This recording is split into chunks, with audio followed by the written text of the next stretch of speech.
Obrigado, Senhora Presidente. Senhor Ministro, eu já estou habituado ao seu exercício de tentar reescrever a história e mudar os focos. Enfim, eu creio que, aliás, até por intervenções de vários colegas meus, de vários partidos, dúvidas não existem hoje que o buraco que se gerou na Caixa tem, essencialmente, como causa uma gestão ruinosa entre 2005 e 2010, com interferência política nessa altura, e se há, para além do Governo de então, quem tenha falhado também nas entidades públicas, para além dos gestores, foi também o supervisor nessa época, presidido por Vítor Constâncio, e olha que só um de nós os dois é que estava no Banco de Portugal nessa altura. E o senhor que se fartou de fazer insinuações sobre perguntas que eu fiz ou não fiz, não tenha dúvida que... não, eu não estava sequer no Parlamento nessa altura, senhor Ministro, mas o senhor estava no Banco de Portugal. A segunda reescrição da história foi a sua tentativa de continuar a tentar aqui explicar o inexplicável. Porque é que este escrutínio não terminou em 2016? Devia ter começado e terminado em 2016. Ouviu aqui justificações.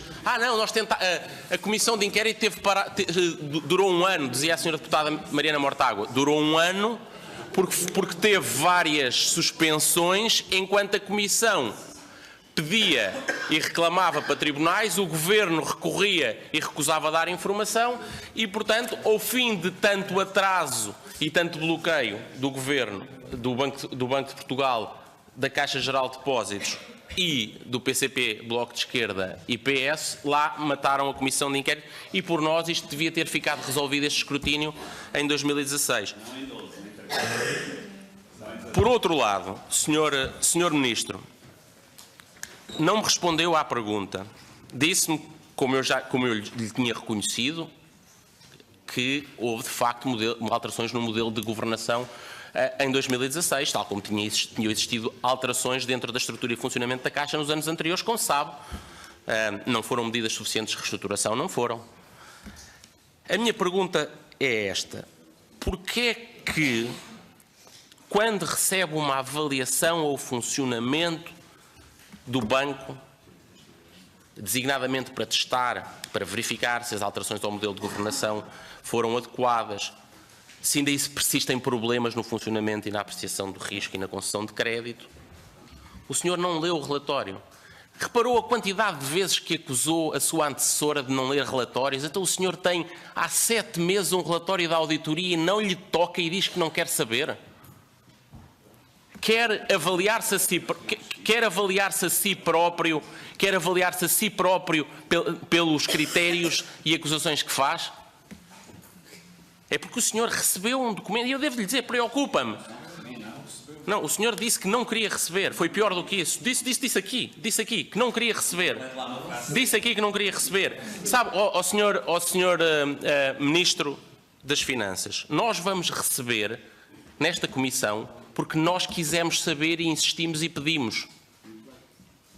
E o senhor não quer saber para avaliar e para apreciar designadamente qual é que é o ponto de situação atual, face aos problemas que foram detectados face ao passado. E, em segundo lugar, para uma competência que é só sua, que é decidir se há ou não ação cível. O Sr. Deputado João Almeida colocou-lhe perguntas sobre a qualidade do processo de ativação da responsabilização civil.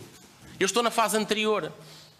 É porque o Ministro das Finanças, aquele que vai decidir se há ou não responsabilização civil, contra quem, por que montantes. Sim, Sr. Ministro, é o senhor que decide o sentido de voto na Assembleia Geral da Caixa e é na Assembleia Geral da Caixa que tem que haver uma deliberação. E, portanto, é preciso por lei essa deliberação. E sabe porquê é que isto me preocupa adicional? É que o prazo de responsabilidade civil, o prazo de prescrição é curto. É mais curto que a responsabilidade contra a ordem nacional, é mais curto que a responsabilidade criminal.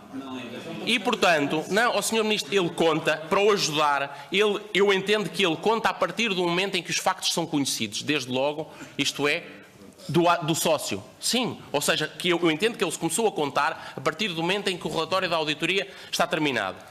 E o Sr. Ministro deixa o tempo passar e não quer saber. E continua a não querer saber. E diz aos portugueses que há uma auditoria. O Parlamento percebe, todos os partidos aqui, até o seu Partido Socialista, diz que quer saber, conhecer o relatório da auditoria e o titular da função acionista não quer saber. Isso não me parece um exercício responsável das suas funções, sinceramente. Queria-lhe fazer mais duas perguntas, insistir em duas perguntas que não respondeu. Sobre as comissões. O plano de reestruturação prevê um aumento de 30% do peso das comissões no volume de negócios. Para um volume de negócios que se prevê diminuir, e o senhor confirmou isso, significa um aumento muito significativo dos euros pagos de comissões. Para o número de clientes que vai diminuir, um esforço adicional dos clientes da Caixa. Para ser servido pela Caixa vai-se pagar mais. Já agora o produto bancário aumenta 50% face ao volume de negócios, ou seja, custos também com a atividade. E a minha pergunta é, qual é que é esse valor? Como é que isso se repercute e se distribui nos vários clientes da Caixa, incluindo aqueles vulneráveis, que são uma das justificações para a existência de serviços públicos? E pensando em clientes vulneráveis, porquê é que a decisão de encerramento de 25% dos balcões, é o que consta do plano de reestruturação que o senhor negociou, cai também significativamente sobre regiões do interior, designadamente onde o acesso a meios tecnológicos é muito mais limitado. Terceiro, qual é que é exatamente o objetivo de rentabilidade que o Sr. Ministro defende? Eu percebi que nós estamos de acordo com duas coisas. Um, o banco público deve ser mais eficiente.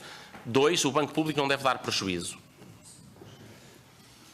Há uma parte que eu não tenho a certeza que estejamos de acordo, que é o nível de rentabilidade e depois de lucro que o banco público deve gerar. E para terminar, Sr. O plano de Deputado, reestruturação aponta uma rentabilidade dos ativos de 9%.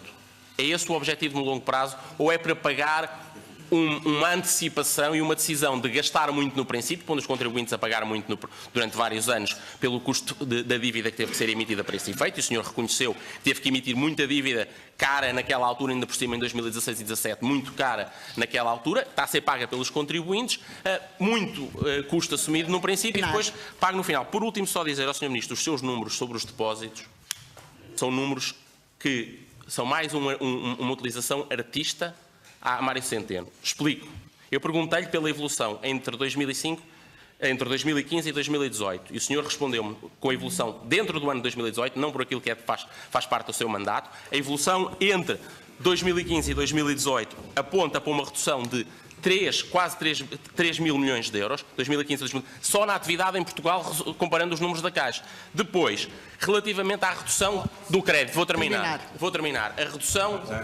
Tem que terminar, Sr. Deputado. Vou terminar. A redução do crédito concedido em Portugal, é mais do dobro da redução dos NPLs, ou seja, metade da carteira de crédito, da diminuição da carteira de crédito não foi para reduzir NPLs, foi fora da redução de NPLs, há uma redução de 9 mil milhões em 3 anos, quando a redução de NPLs deve andar por metade disso.